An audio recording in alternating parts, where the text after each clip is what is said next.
जय हिंद दोस्तों। आप सभी का अपना YouTube channel learn with PMC में एक बार फिर से बहुत बहुत स्वागत है।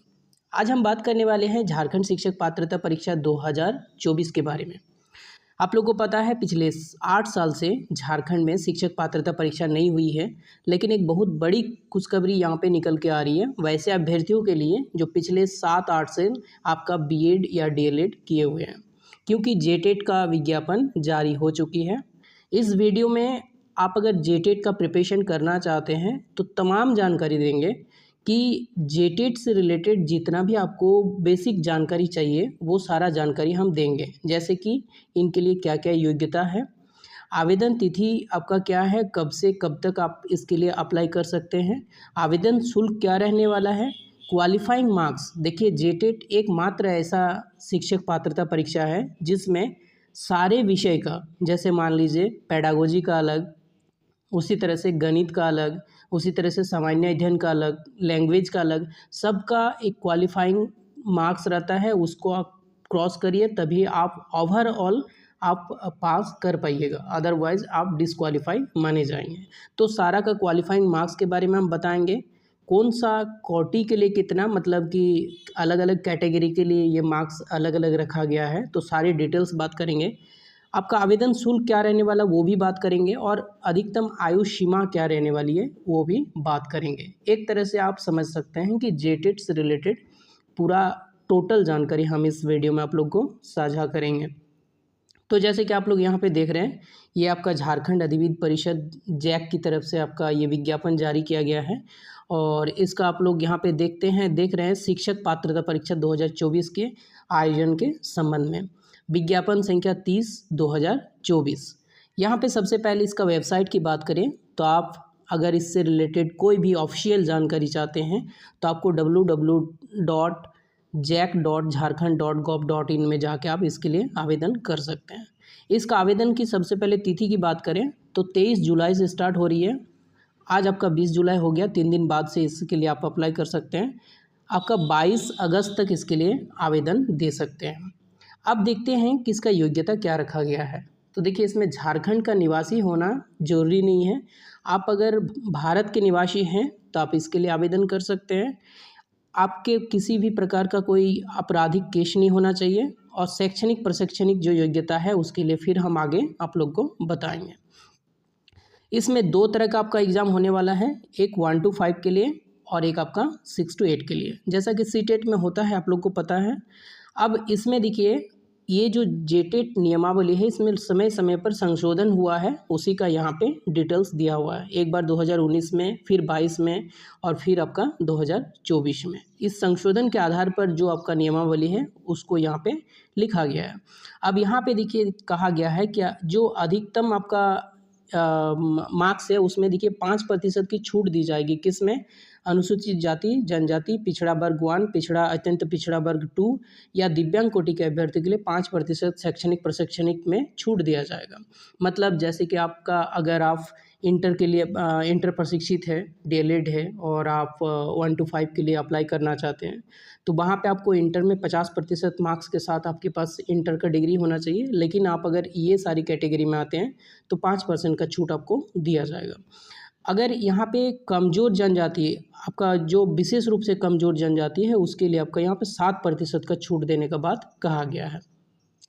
आगे आप लोग यहाँ पे देख रहे हैं कि इस पात्रता परीक्षा में यहाँ पे आपको देखिए ऐसे अभ्यर्थी जिन्हें शिक्षक पात्रता परीक्षा में भाग लेने की अनुमति प्रदान की गई हो से तात्पर्य नहीं होगी कि उनकी आर्द्रता आपका अर्हता निर्धारित योग्यता के अनुरूप सत्यापित हो। उनकी अभ्यर्थी का अंतिम सत्यापन सक्षम नियुक्ति प्राधिकार के पास सुरक्षित रहेगा। मतलब आप अप्लाई करते समय कुछ भी डॉक्यूमेंट डाल सकते हैं, तो इसका मतलब ये नहीं है कि फाइनली आपका वो चीज़ एक्सेप्ट कर लिया गया, बाद में इसका कभी भी जांच हो सकती है। अब आगे आप लोग यहाँ पे देख रहे हैं कि ये शिक्षक पात्रता परीक्षा का स्वरूप किस प्रकार का होगा। तो आप लोग को इसके बारे में एक पहले वीडियो दिए थे कि 2 लेवल है, 1 to 5, 6 to 8, और दोनों के लिए 2.5 घंटे का टाइम आपको दिया जाएगा एग्ज़ाम के लिए, और दोनों 150 नंबर का परीक्षा ली जाएगी जैसे आपका सीटेट में लिया जाता है। अब अगर दृष्टिबाधित होगा तो उसको देखिए 30 मिनट का अतिरिक्त समय आपका दिया जाएगा। यहाँ पे आप लोग देख रहे हैं कि इसमें जो आपका क्वालिफाइंग मार्क्स है जिसमें हम बात कर रहे थे, तो यहाँ पे आपका वर्ग दिया हुआ है, यहाँ पे आपका दिया है प्रत्येक खंड में न्यूनतम कितना मार्क्स आपको लाना जरूरी है और पूरा ओवरऑल टोटल कितना प्रतिशत आपको लाना जरूरी है। तो सामान्य जाति के लिए, जनरल कैटेगरी के लिए प्रत्येक खंड से 40 अंक लाना जरूरी है। आपका टोटल 5 खंड रहेगा और पाँचों में 30-30 अंक करके रहेगा, उसमें से प्रत्येक में 40% आपको अंक लाना होगा और ओवरऑल कुल मिलाकर 60% अंक आपका आना चाहिए, तभी आप क्वालिफाइंग माने जाएंगे। अनुसूचित जाति के लिए 30% है और ओवरऑल 50% है। अनुसूचित जनजाति के लिए 30% है, ओवरऑल 50% है। आदिम जनजाति के लिए 30% है और ओवरऑल 50% है। अत्यंत पिछड़ा वर्ग जो अनुसूचित 1 में आता है उसके लिए 35% है और ओवरऑल 55% है।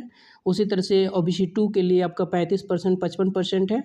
आर्थिक रूप से कमज़ोर उसके लिए भी 35% 55% है और दिव्यांग के लिए 30% और अधिकतम आपका पूरा ओवरऑल 50% होना चाहिए।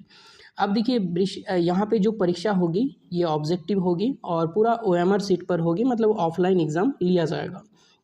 आगे आप लोग देख रहे हैं कि OMR में अंकित निर्देश का अनुपालन सुनिश्चित करेगा, मतलब एग्ज़ाम में आप अगर प्रेजेंट हो रहे हैं तो OMR में आप लोग को बहुत सारा गाइडलाइन इंस्ट्रक्शन दिया हुआ रहता है, वो सर आपको फॉलो करना होगा, उसमें किसी प्रकार की कोई कोताही नहीं चलेगी। अब हम लोग परीक्षा शुल्क के बारे में बात करते हैं। तो परीक्षा शुल्क आप लोग यहाँ पे देख पा रहे हैं। अगर आप सिर्फ 1 to 5 के लिए अप्लाई करते हैं और आप सामान्य जाति से हैं तो आपको 1300 रुपया पे करना होगा। अगर 6 to 8 के लिए आप अप्लाई करते हैं तो भी आपको 1300 रुपया पे करना होगा और दोनों के लिए अगर अप्लाई करते हैं और जनरल जाति से हैं तो आपको 1500 रुपया पे करना होगा। उसी तरह से अनुसूचित जाति के लिए 700 है एक के लिए 1 to 5, 700 है 6 to 8 के लिए और 800 है टोटल दोनों के लिए अगर दोनों अप्लाई करते हैं। ऐसे अभ्यर्थी अगर DLED किए हुए हैं और साथ में ग्रेजुएशन भी है तो दोनों के लिए एलिजिबल होता है। देखिए यहाँ पे सामान्य का OBC 1, OBC 2 और EWS बिल्कुल सेम है, इसमें कोई चेंजेस नहीं है। उसी तरह से देखिए ST और SC में भी बिल्कुल सेम है। आदिम जनजाति का 500, 500 और 600 रुपया है। शुल्क आप जमा करने के बाद उसको वापस नहीं पा सकते हैं, आपको वो वापस लेने के आपका कोई अधिकार नहीं रहेगा। प्रवेश पत्र यहाँ पे देखिए वेबसाइट में डाउनलोड करने की तिथि एवं परीक्षा की तिथि बाद में प्रकाशित की जाएगी। अभी तक इसका परीक्षा की तिथि नहीं प्रकाशित किया गया है। अब यहाँ पे दिया है कि अगर आप इसके लिए अप्लाई करते हैं, शिक्षक पात्रता परीक्षा में उत्तीर्णता के आधार पर शिक्षक अनुदेशक पद पर नियुक्ति का दावा अधिकार नहीं होगा, क्योंकि यह मात्र एक अर्हता परीक्षा है। आप लोग को पहले पता है कि शिक्षक पात्रता परीक्षा एक अर्हता परीक्षा होती है। ये पास करने के बाद ये सरकार से आप दावा नहीं कर सकते हैं कि हमको जॉब दीजिए, हम JTET क्वालिफाई करके बैठे हुए हैं।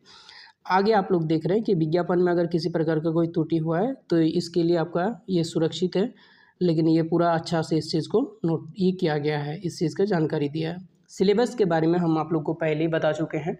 आप लोग अगर नहीं देखे हैं तो वीडियो देख सकते हैं, मेरा प्लेलिस्ट में है। और ये तमाम जानकारी हम टेलीग्राम चैनल पे अवश्य प्रोवाइड करते हैं, तो टेलीग्राम चैनल में आप लोग अवश्य जुड़ जाइएगा, उसका लिंक हम अपना डिस्क्रिप्शन में दे रखे हैं। तो चलिए मिलते हैं इसी तरह का अपडेट के साथ नेक्स्ट वीडियो में। तब तक के लिए मस्त रहिए, स्वस्थ रहिए, खुश रहिए। जय हिंद, जय भारत।